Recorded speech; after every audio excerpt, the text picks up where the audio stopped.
नमस्ते प्यारे विद्यार्थियों। आज परीक्षा उपयोगी विविध तथ्य की नवी सीरीज शुरू करेंगे। पाश्चात्य शिक्षा के समर्थकों ने दयानंद एंग्लो वैदिक कॉलेज की स्थापना तथा पाश्चात्य शिक्षा के विरोधियों ने 1902 में गुरुकुल की स्थापना की। पाश्चात्य शिक्षा के समर्थकों में लाला हंसराज तथा लाला राजपत राय प्रमुख थे, जबकि पाश्चात्य शिक्षा के विरोधियों में स्वामी श्रद्धानंद और लेखराम मुंशीराम का नाम आता है। यंग बंगाल आंदोलन की शुरुआत हेनरी विलियम डेरोजियो के द्वारा की गई। हेनरी विलियम डेरोजियो ने नव युवकों को विवेकपूर्ण ढंग से सोचने, सभी आधारों के प्राथमिकता की जांच करने, समानता एवं स्वतंत्रता की भावना को से काम करने तथा सत्य की पूजा करने के लिए प्रेरित किया। हेनरी विलियम डेरोजियो को आधुनिक भारत का प्रथम राष्ट्रवादी कवि कहा जाता है। सुरेंद्रनाथ बनर्जी ने डेरोजियो के अनुयायियों को बंगाल में आधुनिक सभ्यता का अग्रदूत तथा हमारी जाति का पिता भी कहा है। महादेव गोविंद रनाडे तथा आत्माराम पांडुरंग ने मिलकर 1867 में प्रार्थना समाज की स्थापना की। रनाडे ने भारत में शिक्षा के विकास हेतु 1884 में डक्कन एजुकेशन सोसाइटी की स्थापना की, जो आगे चलकर यही संस्थान फर्ग्यूसन कॉलेज के नाम से जानी जाती है। 1893 ईस्वी में अमेरिका के शिकागो शहर में आयोजित नए विश्व धर्म सम्मेलन में स्वामी विवेकानंद ने भारतीयों की ओर से वहां दिए गए भाषण में विश्व समुदाय का ध्यान आकर्षित किया। शिकागो से लौटने के पश्चात 1897 में उन्होंने रामकृष्ण मिशन की स्थापना की। स्वामी विवेकानंद ने मैं समाजवादी हूँ नामक पुस्तक की रचना की। स्वामी विवेकानंद ने 1837 ईस्वी में अमेरिका में वेदांत सभाओं की स्थापना की। ईश्वर चंद्र विद्यासागर के द्वारा प्रसिद्ध समाज सुधारक थे। ईश्वर चंद्र विद्यासागर एक प्रसिद्ध समाज सुधारक थे। उन्होंने 1855 में विधवा पुनर्विवाह के पक्ष में आवाज़ उठाई और अंततः 1856 ईस्वी में उसके समक्ष अधिनियम बनाने में सफल रहे। 1849 ईस्वी में महाराष्ट्र के गोपाल हरि देशमुख ने परमहंस मंडली की स्थापना की। 1850 ईस्वी में विष्णु शास्त्री पंडित ने विधवा विवाह समाज की स्थापना की। दादा भाई नौरोजी पारसी धर्म सुधार संगठन की स्थापना से जुड़े थे। भारत में 1882 ईस्वी में थियोसॉफिकल सोसाइटी अड्यार का अंतर्राष्ट्रीय कार्यालय खोला गया।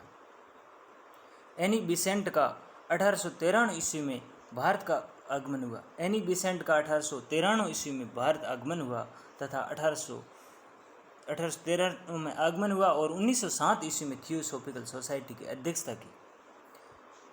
1898 में एनी बिसेंट ने बनारस में सेंट्रल हिंदू कॉलेज की स्थापना की। यही आगे चलकर मदन मोहन मालवीय के प्रयासों से बनारस हिंदू विश्वविद्यालय के रूप में स्थापित हो गया। दादा भाई नौरोजी और नौरोजी फरदौनजी तथा एस बंगाली ने मिलकर 1851 ईस्वी में रहनुमाजे मंदयासन सभा की स्थापना की। रहनुमाजे मजदयासन सभा की स्थापना की। सैयद अहमद खां के द्वारा मुस्लिम समाज में व्याप्त कुरीतियों या अंधविश्वासों को दूर करने हेतु चलाया गया आंदोलन अलीगढ़ आंदोलन के नाम से जाना जाता है। सैयद अहमद खां ने 1864 ईस्वी में साइंटिफिक सोसाइटी की स्थापना की। आगे चलकर 1875 में अलीगढ़ मुस्लिम एंग्लो ओरिएंटल कॉलेज की स्थापना की। कांग्रेस की स्थापना का विरोध करने के उद्देश्य से उन्होंने बनारस के राजा शिव प्रसाद के साथ में मिलकर यूनाइटेड इंडियन पैट्रियटिक एसोसिएशन की स्थापना की।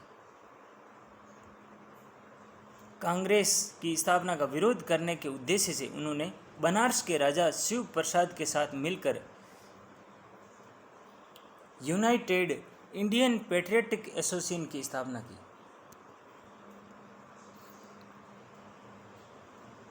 देवबंद आंदोलन की शुरुआत मोहम्मद कासिम मनोतवी एवं शहीद अहमद गंगोही के द्वारा की गई। यह अंग्रेज विरोधी आंदोलन था। इसमें अंग्रेजी शिक्षा का पाश्चात्य पाश्चात्य संस्कृति के प्रभाव से मुस्लिम समाज को मुक्त करने का प्रयास किया गया। सन 1857 ईस्वी में उत्तर व मध्य भारत में ब्रिटिश शासन के खिलाफ एक सशक्त विद्रोह की शुरुआत हुई। इस विद्रोह को जन्म देने के लिए कई कारकों को जिम्मेदार बताया गया था। इसमें आर्थिक, सामाजिक, राजनीतिक व धार्मिक कारण महत्वपूर्ण आते हैं। ब्रिटिश औपनिवेशिक आर्थिक नीतियों ने भारत में परंपरागत आर्थिक ढांचे को तहस नहस कर दिया था। ब्रिटिश भू राजस्व नीति एवं मुक्त व्यापार की नीति ने भारत के किसानों, दस्तकारों, हस्तशिल्पकारों एवं बड़ी संख्या में भू सामंतों की बेरोजगारी की स्थिति में लाकर खड़ा कर दिया। राजनीतिक कारणों में वेलेस्ली की सहायक संधि तथा डलहौजी के वहगत सिद्धांत का नाम लिखा जाता है। 1857 ईस्वी की क्रांति के लिए अन्य कारकों के साथ ही सैनिक कारण भी जिम्मेदार रहा है। भारतीय सैनिकों को यूरोपीय सैनिकों के बदनिस्त कमतर करके आंका जाता था। वेतन, भत्तों, पदोन्नति का लाभ भी कम ही मिलता था। इस विद्रोह का तत्कालीन कारण भारतीय सैनिकों को प्रयोग में दिए गए एनफील्ड राइफलों की सर्बी युक्त कारतूसों के प्रयोग से शुरू हुआ है। इन कारतूसों में गाय एवं सर्बी सुअर की सर्बी लगी हुई थी। हालांकि 10 मई 1857 ईस्वी को मेरठ में इस विद्रोह को औपचारिक शुरुआत हुई, किंतु इससे पूर्व 29 मार्च 1857 ईस्वी को बैरकपुर की छावनी में सिपाही मंगल पांडे ने सर्बी युक्त कारतूस के प्रयोग विरोध में अपने अधिकारी लेफ्टिनेंट बाग एवं ह्यूसन की हत्या कर दी और विद्रोह का शंखनाद कर दिया। 10 मई 1857 को विद्रोहियों ने मेरठ में अपने अधिकारियों की हत्या कर 11 मई को सुबह दिल्ली पर अधिकार कर लिया तथा मुगल बादशाह बहादुर शाह को भारत का मुगल सम्राट घोषित कर दिया। कानपुर में विद्रोह का नेतृत्व बाजीराव द्वितीय के दत्तक पुत्र नाना साहब ने किया। इस युद्ध में नाना साहब के सहयोगी तांत्या टोपे भी रहे। लखनऊ में इस विद्रोह का नेतृत्व बेगम हजरत महल ने किया। बेगम हजरत महल ने 4 जून 1857 ईस्वी को अपने बेटे बिजरिश कादिर को नवाब घोषित कर विद्रोह की शुरुआत की। बेगम हजरत महल ने 4 जून 1857 को अपने बेटे बिजरिश कादिर को नवाब घोषित कर विद्रोह की शुरुआत की। दिल्ली में बहादुर शाह द्वितीय ने बख्त खां के नेतृत्व में विद्रोह की शुरुआत की। इस विद्रोह को हडसन ने दबाया तथा बहादुर शाह के द्वितीय को गिरफ्तार कर रंगून भेज दिया गया। 4 जून 1857 को रानी लक्ष्मीबाई के नेतृत्व में झांसी में विद्रोह की शुरुआत हुई। झांसी में बहादुरी से लड़ने के पश्चात ग्वालियर में उसकी तरफ प्रस्थान कर गई, जहां तात्या टोपे के साथ मिलकर विद्रोह को अपना नेतृत्व प्रदान किया। बिहार में 1857 के विद्रोह का नेतृत्व जगदीशपुर के जमींदार कुंवर सिंह ने किया तथा अंग्रेजों को अनेक युद्धों में पराजित करने के पश्चात 26 जनवरी 1858 ईस्वी को वीर गति प्राप्त हुई। फैजाबाद के विद्रोह का नेतृत्व मौलवी अहमदुल्ला ने किया। अहमदुल्ला अदम्य साहस के गुणों से संपन्न व्यक्ति था। विद्रोही में उनकी गतिविधियों को त्रस्त होकर अंग्रेजों ने उन्हें गिरफ्तार करवाने के लिए 50,000 ईमान की घोषणा की थी। विद्रोह को समाप्ति के बाद में 1858 में ब्रिटिश संसद के द्वारा पारित एक कानून के द्वारा भारत में शासन करने का अधिकार ईस्ट इंडिया कंपनी से लेकर ब्रिटिश सम्राट को दे दिया गया। 1858 के अधिनियम के द्वारा भारत में गवर्नर जनरल को अब वायसराय कहा जाने लगा तथा ये ब्रिटिश सरकार के अधीन हो गया। भारतीय राष्ट्रीय कांग्रेस की स्थापना 1885 में भारतीय नेताओं के द्वारा एक अंग्रेज सेनानिवृत्त अधिकारी A.O. ह्यूम्स के सहयोग से की गई। इसका प्रथम अधिवेशन दिसंबर 1885 में बम्बई के गोकुलदास तेजपाल संस्कृत विद्यालय में संपन्न हुआ था, जिसमें 72 प्रतिनिधियों ने हिस्सा लिया था। कांग्रेस का दूसरा अधिवेशन कलकत्ता, तीसरा मद्रास और चौथा इलाहाबाद में हुआ था। पहला बम्बई में, दूसरा कलकत्ता में, तीसरा मद्रास में और चौथा इलाहाबाद में संपन्न हुआ था। इसकी अध्यक्षता क्रमशः जो दूसरा हुआ था अधिवेशन कलकत्ता में, उसमें दादा भाई नौरोजी ने तीसरा जो मद्रास में हुआ था उसका बदरुद्दीन तहदजी ने, और चौथा जो इलाहाबाद में हुआ था उसका जॉर्ज यूल ने अध्यक्षता की। जॉर्ज यूल ने इलाहाबाद में चौथा अधिवेशन जो कांग्रेस का उसका हुआ, की अध्यक्षता है वो जॉर्ज हुल करते हैं, जॉर्ज यूल। 1890 ईस्वी में कलकत्ता विश्वविद्यालय की प्रथम स्नातक कादम्बिनी गांगुली ने कांग्रेस के अधिवेशन को संबोधित किया था 1890 में।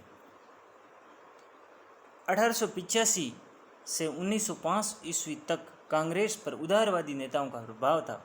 इसमें दादा भाई नौरोजी, सुरेंद्र नाथ बनरसी, फिरोज शाह मेहता, गोपाल कृष्ण गोखले, मदन मोहन मालवीय आदि प्रमुख थे। इन नेताओं को ब्रिटिश सरकार की न्यायप्रियता पर विश्वास था। वे अपने मांगों को ब्रिटिश सरकार के सामने भाषणों, लेखों, प्रतिवेदनों के माध्यम से रखते थे। ये भारत की स्वतंत्रता को दिलाने हेतु संवैधानिक तरीकों का सहारा लेना चाहते थे, क्योंकि इनके अनुसार राजनीतिक मुक्ति के लिए अब भी सीधी लड़ाई लड़ना व्यवहारिक नहीं था। आरंभिक उदारवादी नेता दादा भाई नौरोजी के द्वारा दिया गया धन निष्कासन का सिद्धांत, रनाडे के द्वारा आधुनिक औद्योगिक विकास के महत्व को जनता के समक्ष रखने का प्रयास, रमेश चंद्र दत्त के द्वारा लिखी गई इकोनॉमिक्स हिस्ट्री ऑफ इंडिया ने ब्रिटिश सरकार के साम्राज्यवादी मुखौटा को जनता के समक्ष रखा। उन्होंने प्रशासनिक सेवाओं के भारतीयकरण की मांग की, ताकि प्रशासन भारतीय जनता की आवश्यकताओं के प्रति सजग हो। साथ ही न्यायिक अधिकारों को कार्यकारी अधिकारों से अलग करने की मांग की, ताकि पुलिस एवं नौकरशाही के मनमाने अत्याचारों से जनता को सुरक्षा मिल सके।